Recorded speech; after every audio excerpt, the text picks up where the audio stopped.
Leo Blair Halliwell, a native of Odessa, Nebraska, United States, was an outstanding missionary in Brazil, promoter of the Mission Medical Boat Project in the Amazon, and president of Bahia and Sergipe Mission, Lower Amazonas Mission, and North Brazil Union Mission. Halliwell was an engineer, navigator, nurse, administrator, and missionary. Jessie Rowley Halliwell, missionary nurse, served by her husband's side in northern Brazil. Samuel Blair Halliwell, Leo's father, was a teenager in 1872 when his family arrived in the state of Nebraska, from Pennsylvania. James Halliwell, Samuel's father, was an Englishman who emigrated to the United States to work in a railway company. Later he settled in the fields as a farmer. Samuel married Mary Rall in 1884. Leo was born on October 15, 1891, and grew up in a rural agricultural work environment. He milked cows and drove the plow and the horse-drawn harvester. Leo had an older brother, Jack, an older sister, Della, a younger sister, Lily, and a younger brother, Bob. Samuel and Mary Halliwell had their house in Odessa, Nebraska, 9 miles from the city of Kearney. The children attended a school in front of their house. Leo studied there until the 10th grade. In 1908 to 1909 Leo attended his last years of second-grade school in Kearney. He especially liked math and chemistry. He graduated in 1909 with a diploma in Latin and science. The family couldn't afford to pay for college, so before he turned 18, Leo became a teacher at a school in Grace, Idaho. His desire was to be an electrical engineer, to build dams and install turbines. Jessie Rowley was born on February 22, 1894, in Waterloo, Nebraska, United States. In 1911 her family moved to Odessa, where the Halliwell family lived. At that time Leo learned to play the violin and used to encourage dance parties. Jessie worked in a supermarket in Kearney. At the end of the summer Leo, 20 years old, and Jessie, 18 years old, got engaged. They both wanted to study, then marry and work. As planned, Leo B. Halliwell studied electrical engineering at the University of Nebraska-Lincoln. He worked for 3 years in a guest house to support himself while attending university. In the summer he worked in Kearney, where Jessie lived. There they encountered the Adventist message in a series of evangelistic conferences held by O. Bernstein in a big tent. Jessie attended every night and was baptized. Leo attended on Sundays and returned to Lincoln to continue his studies. Following her vocation, Jessie studied nursing at Nebraska Sanitarium. Halliwell began working in the electrical department of the Hart-Parr Tractor Company in Iowa. He wanted to get married, but Jessie wasn't willing to marry someone who was not an Adventist. So Leo looked for a church in Iowa and was baptized. Jessie graduated in nursing on October 1, 1916, and they got married in Mason City, Iowa, on October 3, 1916, after 6 years of engagement. They lived in Charles City, Iowa, while Leo worked in government factories. In a camp meeting L.B. Halliwell understood that he longed for more than just working in a factory. Shortly afterward the Halliwells collaborated with an evangelist sent for 4 months to Charles City to give lectures. Leo started to be more interested in the church than in his work. On October 24, 1918, their son Clarus was born, whom they called Jack. At the time he received inspiration from reading several books, such as On the Trail of Livingstone, by William Harrison Anderson, and In the Land of the Incas, by Fernando Stahl. These books impressed him deeply and changed his ambitions and goals. The desire to work in the mission field arose. In 1920 Halliwell resigned from the factory and offered his services to the church. His first work was to integrate an evangelizing team in Cedar Falls, Iowa. The evangelist got sick in the second week of the series of meetings, which were left in charge of Leo Halliwell. He then assumed a pastoral district in Fort Madison. After a year they received an invitation to be missionaries in Brazil. Friends and colleagues tried to discourage them. And they had no Adventist relatives who could support them. But they happily accepted the call. Missionary service in Bahia and Sergipe, 1921 to 1928. On October 15, 1921, Leo and Jessie embarked to Brazil. They arrived in Rio de Janeiro on October 30, 1921, and were welcomed by a group of workers. Days later they sailed to Salvador, Bahia, in the company of Gustavo S. Stork, 1896–1993. Halliwell was appointed as president of Bahia Mission, in East Brazil Union, and Stork was elected as secretary. The Halliwells served in that field for 7 years, 1921–1928. They rented an old two-story house and basement in downtown Salvador for the headquarters of the mission, as well as housing for the workers Stork and the Halliwells. At the beginning there were few Adventists, and sorcery and spiritualism abounded. But soon three groups were formed in Salvador. Halliwell had to study Portuguese with a teacher and get used to the local culture. Jessie worked as an obstetrician nurse and made friends with many families. On August 20, 1922, their daughter Marian was born. During the same month Halliwell made his first tour inside the state in the company of Gustavo Stork. For 2.5 months they traveled by train and boat, and on a donkey.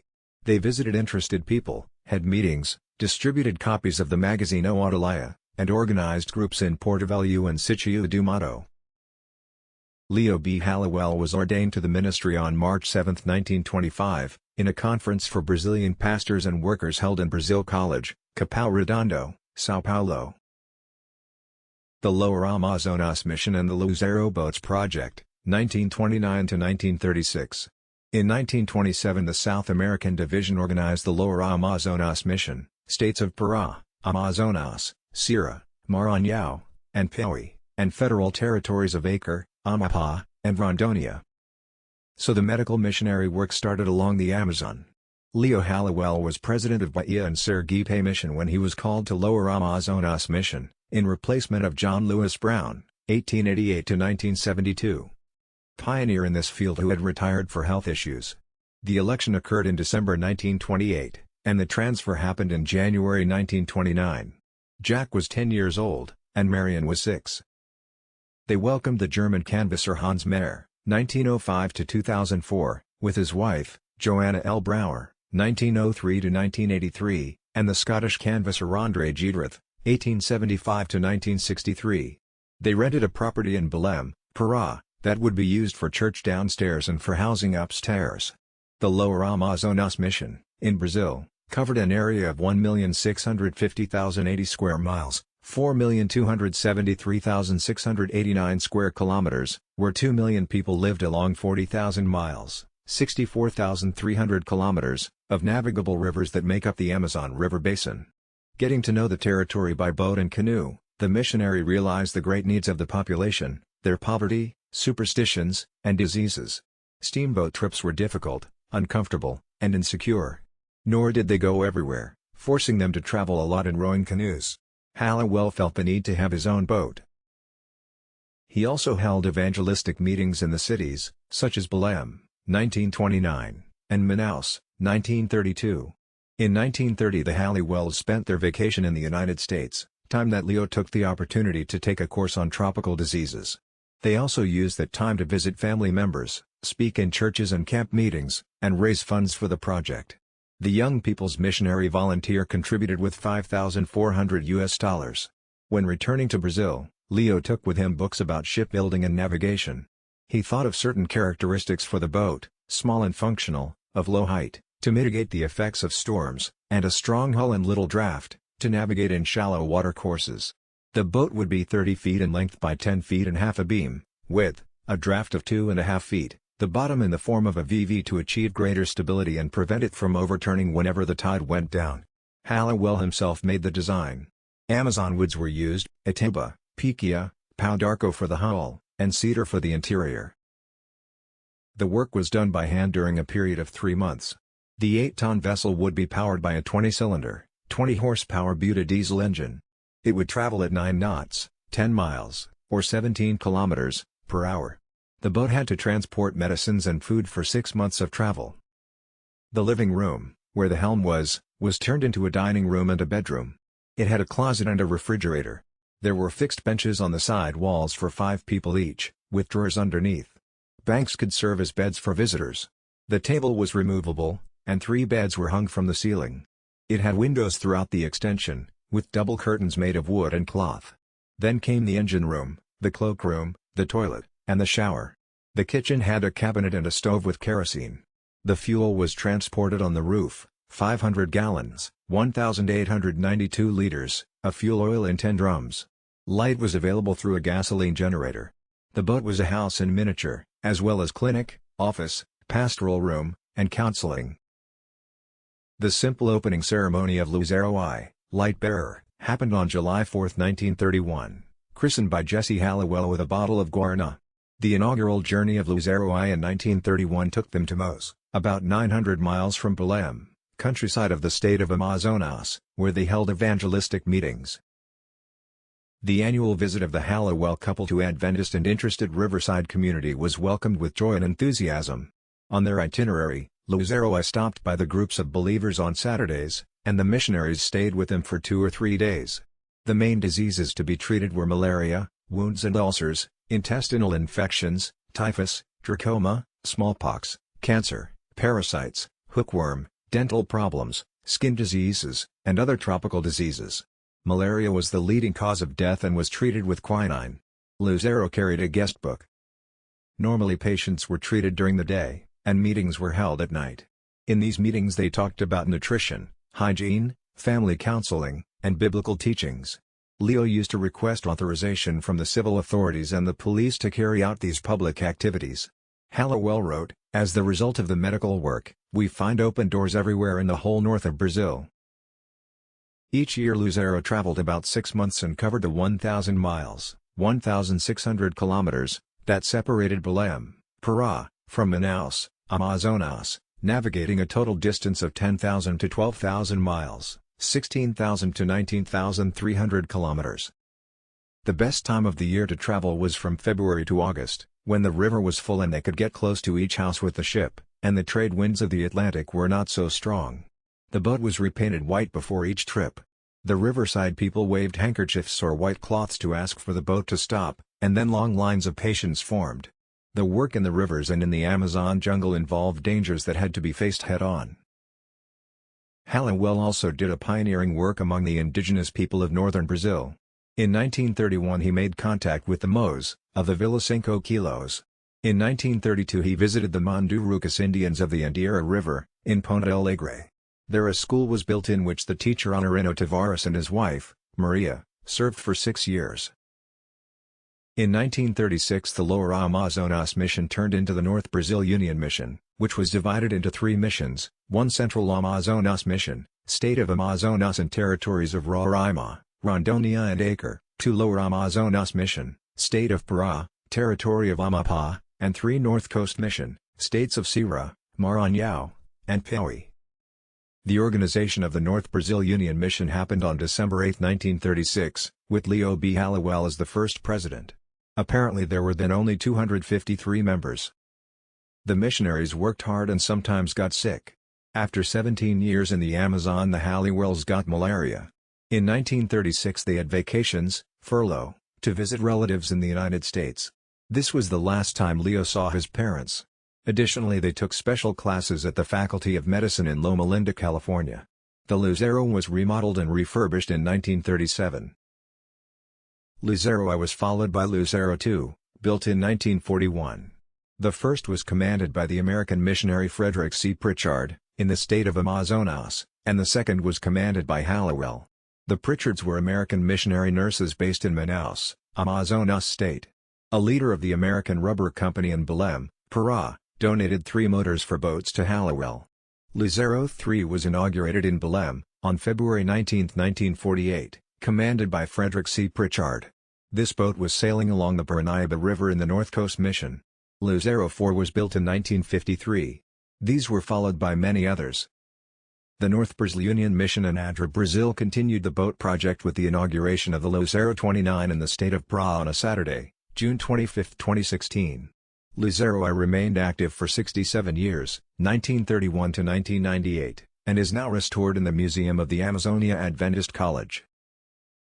North Brazil Union Mission carried out important evangelizing campaigns in Halliwell's time. Gustavo S. Stork, who had served as an evangelist since 1940, lectured in all capitals, Belém, Pará, São Luís, Maranhão, Teresina, Piauí, Fortaleza, Ceará, Manaus, Amazonas, and others. The first temple in Belém, with capacity for 300 people, was inaugurated on January 31, 1936. By the time Leo left the presidency there were 7 churches organized in Belém. Halliwell held meetings in the open air many times, such as in Santarém, Pará, Hewitt, Salgado, and then Caruça, Pará. The light projections were unknown, and so they attracted people. The boat had a generator, and power cables for the projector, screen, and portable organ. Slides were projected on the life of Jesus, and hymns were sung. Gradually many points of preaching and treatment were established on the banks of the rivers. Jesse recognized one day that they needed to work with the right arm of the message, through a medical institution. That is why the Halliwells began the Belem Clinic in 1942, in a rented place. Later, land was bought in the neighborhood of Marco, Belem. With an offering from the Sabbath School of $51,000, a two-story building with 45 beds and 3 houses for doctors and nurses was projected. Belem Hospital was inaugurated in 1953, under the direction of Dr. Elmer Botsford, followed by Dr. Gunther Ehlers. In 1955 Halliwell left the presidency of North Brazil Union Mission. The South American Division appointed him supervisor of the activities of the boats throughout the territory, a task that required him to travel extensively. He remained in Belem until 1956, when he moved to Rio de Janeiro. The reality of the church in the Amazon region changed significantly during the ministry of Leo Halliwell. From 10 members it rose to 2,590 members, 20 organized churches, 70 workers among pastors, teachers, and canvassers, 52 Sabbath schools, 15 church schools, 19 teachers, and 4 medical missionary boats. It is estimated that the Halliwells treated about 250,000 patients. His humanitarian ministry created social awareness about the importance of public health among the coastal population of the Amazon. Jessie Rowley Halliwell was more than a missionary's wife, she was a missionary herself. She had a dynamic and versatile personality, a variety of gifts and abilities. A nurse by vocation, she offered hydrotherapy treatments and healthy cooking courses, as well as offering her attention, affection, encouragement, and faith. An obstetrician nurse, she delivered hundreds of babies. She canvassed and raised funds to help and encourage young people to educate themselves. She made mission visits and gave Bible studies, did evangelization with children, helped the Dorcas Society. There were parents who in her honor named their daughters Jessie. In her last year she continued to send donations from the United States. Upon their return from Brazil to the United States in the spring of 1958, the Halliwells worked for a year at the Oregon Conference while building their home in Vista, California. The house had ample land, with garden, fruit trees, and orchard. Friends residing in the United States paid tribute to them. They were frequently invited to speak in the churches. A year later Jessie got cancer. She accepted her disease without complaints. She died at 68 in Vista, California, on September 27, 1962.19. She left her husband, Leo Halliwell, her son, Jack, her daughter, Marion, 8 grandchildren, 3 sisters, Mabel Ogburn, Francis Coleman, and Esther Haltman, and 2 brothers, Earl Rowley and Lee Rowley. On her grave there is a tombstone with the design of a small mission boat and below the following words, "She fulfilled her mission of love." Leo stayed at Marion's house and visited the Amazonia with some friends. He later married Eleanor Bailey. He died at 74 of a heart attack, in Vista, California, on April 19, 1967. He was buried in Tulare Cemetery, California, by Jessie's side. While in the hospital he often remembered about Brazil. His grave has the words, "He lived to serve." He left 2 children, 8 grandchildren, 4 sisters, and 1 brother. The Halliwells received many awards and medals. On one occasion the American consul in Belem offered them a tribute, to which all Americans based in Belem and other places were invited. His story was known by readers of many parts through the article Medicine Man on the Amazon that the magazine Reader's Digest published in 1956, and reprinted in 1959. The Brazilian government, through the Brazilian embassy, gave Leo and Jessie the Southern Cross, a decoration conferred by the President of the Republic with congressional approval, for foreigners who presented great benefits to Brazil. 25 Jessie was the first woman to receive it, for her relevant medical and religious work. On November 5, 1967, the 180-horsepower Lake LA-4 amphibious aircraft of the North Brazil Union Mission was named after Leo Halliwell, posthumous tribute. In a solemn session held on September 14, 2015, the Legislative Assembly of the State of Pará presented the honorary title of Citizen of Pará to the American pioneer and missionary Leo Halliwell. The emergency care unit service at Belem Hospital was reopened on November 17, 2014, in tribute to Jessie Rowley Halliwell. A plaque recalls her career as a nurse and a pioneer in the northern region of Brazil. It says that she took care of the sick with much attention and affection, bringing courage and faith in God. Leo Blair Halliwell is recognized as Apostle of the North or the American Schweitzer,